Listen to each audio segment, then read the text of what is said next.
Imagine what it would be like to be working on an ark for 500 years.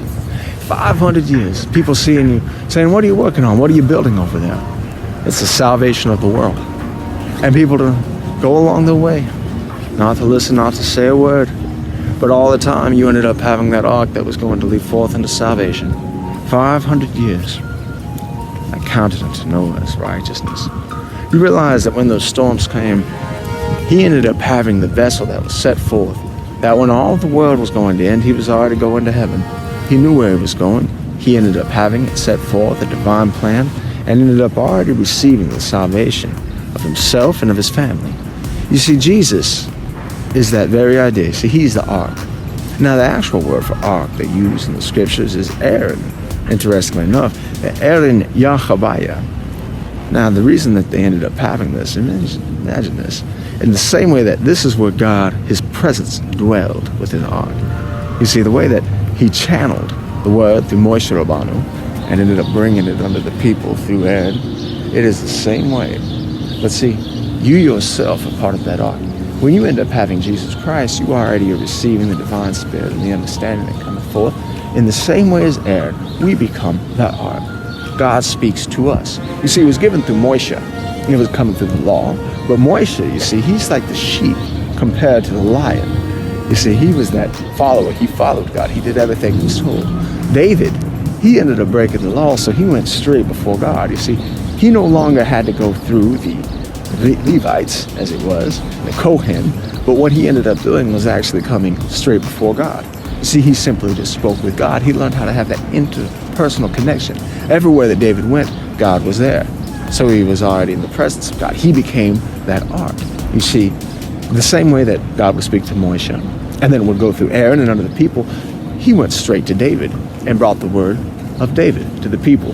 He ended up showing his heart, his perception, the way that it looks when you end up seeing God working within someone's life, how he ends up changing it, the perception that they end up seeing, how they end up having a joy about God and everywhere that they go, and then also how that sin actually ends up being able to create that contrite heart, leadeth unto repentance.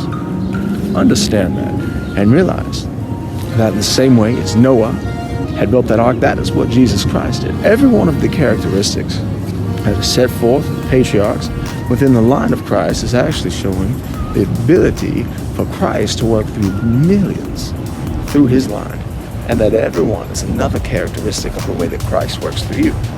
Whether we end up looking at the way that Moshe Rabbanu and Aaron ended up bringing the word to the people, if we look at the way that Noah built the ark and the ark ended up leading unto the salvation of humanity, the way that David ended up going beyond the veil and going straight to God, or the way that Jesus Christ went to the cross and was able to go straight to the cross, come down, and after 3 days was resurrected, was able to ascend up to heaven and sit at the right hand of God. That is the way that we have it. When we come to Christ, we don't have to go before the Levite. We go straight to God. We end up having that divine opportunity to have a personal relationship with the Father. Build that and realize that the more that you end up giving time unto God, the more that he builds within you, the more love, care, and the more he sets your path to be able to give you wisdom, understanding, and instruction. Look towards God and realize that he has already set forth you to be that vessel, to be that ark of God, to welcome in and receive the divine blessings of Jesus, of Yeshua, and to have that eternity set in God that he has already created, sowed that ark, and built for you salvation. My name is Rev Kasey Carroll, and my message is Jesus is Lord. God bless. God bless America. I'll see you.